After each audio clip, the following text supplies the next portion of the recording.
Welcome back to Google Cloud Next 26. I'm Alison Kosik alongside John Furrier. We've got a great lineup right now of interviews. Our first is with Mike Thompson, Director of Cloud Products with AMD. Welcome. Thanks. And Tim McArdle, Senior Principal of FinOps, and you're an engineer there at Sabre. Welcome to theCUBE. Yeah. Let me start out, Mike, by coming to you first. So before we get to the event and the progress of AI, update us on AMD and the Google partnership. Yeah, so AMD and Google Cloud have been working together for many generations, 4 generations of AMD's products. We collaborate really closely together on server design in order to help make sure that the products that Google are bringing to market are have leading performance, great cost efficiency, and high availability. So we've worked together for multiple generations to bring those products to Google's end customers. And talk us through what Sabre does for those who don't know. Sabre is really the technological backbone of the travel industry. We have a massive marketplace that brings travel suppliers to a vast array of travel buyers. If you've booked a flight on any airline, on the background you've probably used Sabre technology. I've been using the word operating system in a lot of my posts lately because this year is about operating systems. You guys are the operating system for all the flights. So yeah. You guys have a huge back end operation. Yes. And it's historic. And this year though, this conversation is all about bridging that transformation. I want to get into that because the theme here is, this is not just tooling anymore. This is operating system, large scale systems. You're a big part of it at the AI infrastructure level and certainly servers, large scale systems. The game has changed. I'd love to get you guys' reaction to this. And we'll get into the FinOps stuff because I think that's going to be a really important conversation as well as when you look at tokens. But explain to us in your mind, what's the biggest change this year and how does this bridge this transformation of bringing these systems up to new capabilities? So yeah, good question. Biggest change, well there's a couple, but the biggest change this year that I see is simply demand for compute because AI, especially for inference, is becoming more prevalent. We spent years training the model. That's what drove a lot of the economy for the last 3, 4, 5 years. Now we have those models ready to take to market so that people can actually use them. So we're moving from training to inference. And that is creating a huge increase in demand for compute in the cloud and on-premise. There's some challenges in the market right now around memory, being able to get committed supply in a reasonable time frame. And so there's a tremendous increase in the amount of demand for compute. And I think actually some of the ways that Sabre, who I would say, they're kind of the backbone of the travel industry. If you've booked travel, you've probably used their platform. Having talked to dozens and dozens, probably hundreds of customers, looking at the efficiency of their compute, in many cases, they're only using their servers about 10% at about 10% utilization, so 90% of the time it's sitting around idle. So at times like that, when we have really high demand, the trend that I see emerging out of that challenge is an extreme focus on efficiency. So be able to get access to the compute, whereas previously a lot of the focus would have been just optimizing the cost that it takes to rent or buy servers and equipment in order to be able to run all those applications. Yeah, Tim, the demand he's talking about is coming from people writing software, AI apps, because the tokens and all the action. How has that changed your world? Because you got this utilization challenge.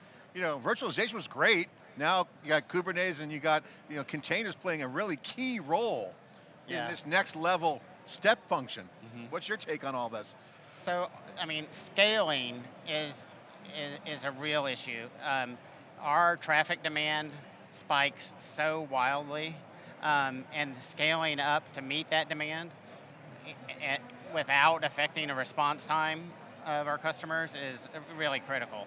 Talk about that journey. Take us through the life, day in the life, or weeks in the life, or your role, because modernization used to have a nice path. Now the path has gotten wide, a lot more capabilities. Just take us through what that looks like today. What does that cloud modernization journey look like? Yeah, we've upgraded substantially, and the pace of the modernization is so much faster. the scale of releases of software is, we used to have once a month, now it's multiple times a month. So, and then, like Kubernetes, we're moving a lot of workloads to GKE, and it's really exciting, I think, at this time. Mike, take us through the... Could I take a crack at that as well? Specifically around containerization, I see it becoming really critical because most of the enterprise and larger customers that I see out there, some of them are digital natives, but a lot of them are running on-premise in their own real estate, running their servers in their own real estate, but also running in cloud. We call that hybrid. One of the main barriers to running an efficient hybrid ecosystem or hybrid infrastructure is the ability to seamlessly move between whatever you're running on-prem, like the servers you guys might have on-prem, and being able to spill that over into cloud is ease of that migration. When you're running containers, that's one of the things that makes it easy. You have a container, it contains everything you need, you can drop it in. Particularly for cases where customers are looking for cost efficiency, there's some other offerings out on the market right now. Basically you have x86 versus ARM. It's really hard to run a hybrid environment with containers on ARM because generally those servers aren't available on-prem. So I see containers being leveraged specifically on x86 because of the ease of migration between the two. We were talking earlier, Tim, about how easy it is to move between different x86 platforms. In most cases, it's at the click of a button. If you end up running a multi-architecture environment like ARM plus 86, ARM in the cloud, say, versus with x86 on-prem, that becomes a really cumbersome environment to manage. And so containers help solve that when customers choose to go solve their hybrid challenges with x86. And by the way, that's going to be a real prerequisite for agents. I mean, agentic infrastructure will thrive with containers, as this is just building on top of cloud, of hybrid. Yeah, I mean, really hybrid's won. I mean, basically hybrid cloud has kind of won the game. I mean, there's no more real debate. Cloud is cloud, it's big, it's great, but hybrid is just still a cloud node. But it differs. Yeah. Okay, my next question is, you hear this in the data world. My data is growing at such a rate faster than my budgets. Of course, that's the case. Money comes down to cost as involved in a lot of these modernizations. People are being very aggressive with tokens on the AI side, and there's still modernization on the hybrid side. So FinOps is a huge topic. You guys are directly involved in that. Take us through what's going on, what are the conversations, because we're going to see the same thing at a major scale level higher with AI, because tokens are going to go out of control soon. Yep. That's coming, it's kind of happening. But FinOps is very disciplined right now and it's done some good work. Give us an update on where it's at. So I think from my perspective on FinOps, one thing that we've been able to do at Sabre is we have a huge application that's just a massive consumer of CPU, and we've moved it to AMD. And when we moved it to the AMD platform, we experienced a price benefit, it's faster, and we have a smaller footprint. And we made 0 code changes. So for us, that is a huge win-win-win. So we're able to Zero code changes. Zero code changes. And we're able to take that savings and invest it in the new world of agentic AI. So that has helped us immensely. Was that kind of on the radar that you knew it was going to be no code changes? Was that a North Star goal? We expected some minor code changes, but through testing it all worked perfectly, and we're using over 50,000 vCPUs today of AMD based instances for that product. Well, and that's why x86 exists. x86 is a standard. That makes it really easy to go between vendors supplying x86 processors seamlessly. In the vast, vast majority of cases, it's really just point and click, as opposed to migrating between architectures, like between ARM and x86. On ARM, you can kind of get stuck on an island, and it can be challenging to adopt. You have to recode, you have to do a bunch of requalification, and then when you get there, you don't have so many choices in the market. That's one of the reasons x86 exists. Mike, that's a great point. And I would just highlight, most people in the AI world are they're not really talking about it as much because of all the hype and all the goodness that's happening. We're still in a heterogeneous, interoperable world. That game has not changed. That's your point. And this is like, the world isn't really radically changing. Yeah, there's some vertical integration here or there, but that's like very specific. The world is distributed computing. And so that's right. So I also sit on the board of the FinOps Foundation, and AMD is a member of the FinOps Foundation, where we try to help FinOps practitioners understand the appropriate methodologies and what are the new trends that we need to go chase. Over the last year, say in 2025, when inference was really, really growing, costs were sort of spiraling out of control for AI applications. And some of that comes down to kind of a similar value prop to what AMD has in cloud for general purpose compute. Not every AI solution wears a leather jacket. You don't need a GPU for everything. There's some things you need it for, and I don't mean to dismiss that at all. Hold that for us. There's obvious use cases, but what we're seeing like at the edge, we're having a big conversation about the hyper-converged edge. Those footprints will have power, there'll be some facility, a telco tower or a central office. They need compute. Yeah. I mean, they don't need to have the monster GPUs. Yeah. So the use cases are clear now. You're seeing the role of the system. There's actually more demand for compute, to your point. Yeah, and so a lot of times at the beginning of the year when corporations are setting their budget for the year, they get their budget, they fix them at the beginning of the year, and then they go and execute on it. There's so much innovation in AI applications these days that what you decide in January, you're going to have a completely different environment come August. New applications are going to pop up that you just absolutely must have. And so I see a lot of customers doing something similar to what Tim and Sabre did, which is go look at their compute infrastructure, especially for general purpose compute, figure out where is the best place to land these applications. In their case, they said, okay, well, let's move from a computing x86 to AMD. And on average, what I see is that drives 30 to 40%, sometimes 50% OpEx savings. And so within an existing budget that's already fixed, you can optimize to reinvest in innovation. That's one of the largest trends I see, and I think FinOps Foundation, that's one of the things we'll be focusing on this year. That's a great use case. A question for you on that point. I love that point.